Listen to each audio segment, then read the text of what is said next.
bikes from one end of sleepy Coronado Island to the other, rarely coming home before nightfall. But now, he was going where she couldn't follow. The roar of a car engine disturbed the quiet party. Car horns honked loudly, in succession. Frankie saw how her mother flinched at the noise. Bet McGrath hated anything showy or vulgar, and she certainly didn't believe in announcing one's presence by honking a horn. Moments later, Finley banged through the back gate, his handsome face flushed, a lock of curly black hair fallen across his forehead. His best friend, Rye Walsh, had an arm around him, but neither looked too steady on his feet. They laughed drunkenly, held each other up as more of their friends stumbled into the party behind them. Dressed impeccably in a black sheath, with her hair in a regal updo, Mom moved toward the group of laughing young men and women. She wore the pearls her grandmother had bequeathed her, a subtle reminder that Bet McGrath had once been Bet Alexander of the Newport Beach Alexanders. "Boys," she said in her modulated charm school voice, "how nice that you are finally here." Finley stumbled away from Rye, tried to straighten. Dad motioned to the band, and the music stopped. Suddenly, the sounds of Coronado Island on a late spring night, the throaty purr of the ocean, the whisper of the palm fronds overhead, a dog barking down the street or on the beach took over. Dad strode forward in his custom-made black suit, crisp white shirt and black tie, holding a cigarette in one hand and a Manhattan in his other. With his close-cropped black hair and square jaw, he looked a little like an ex-boxer who'd hit the big time and learned how to dress well, which wasn't too far off. Even among this handsome, well-dressed crowd, he and Mom stood out, radiated success.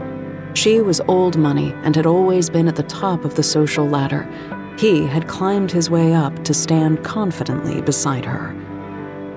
"Friends, family, recent academy graduates," Dad said in his booming voice.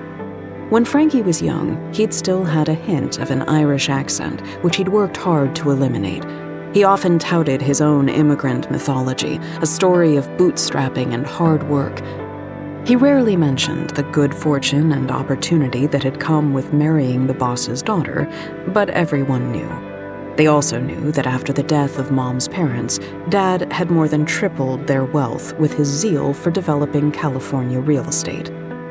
He put an arm around his slender wife, drew her as close as she would allow in public. "We're grateful that you have come to help us say bon voyage to our son Finley." Dad smiled. "No more bailing him out of the Coronado police station at 2 a.m. after some ridiculous drag race." There was a smattering of laughter. Everyone at this party knew the circuitous track Finley had taken to adulthood. From earliest memory, he had been a golden boy, a wild child who could make the hardest heart soften. People laughed at his jokes. Girls followed him everywhere. Everyone loved Finley, but most agreed that he was a handful.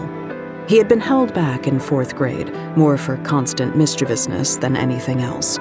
He was sometimes disrespectful in church, and he liked the kind of girl who wore short skirts and carried cigarettes in her purse.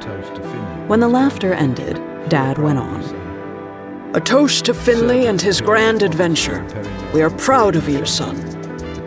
Servers appeared with bottles of Dom Perignon and poured more champagne. The tinkling sound of glass on glass filled the air. Guests surrounded Finley. Men clapped him on the back in congratulations. Young women pressed forward, vying for his attention. Dad motioned to the band, and music started up again. Feeling left out, Frankie headed into the house, past the large kitchen where the caterers were busily putting canapes on trays.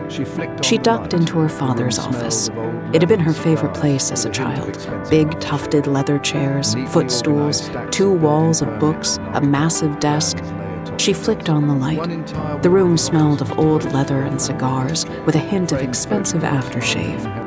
Neatly organized stacks of building permits and architectural plans lay atop the desk. One entire wall of the office was devoted to their family history, framed photographs Mom had inherited from her parents, and even a few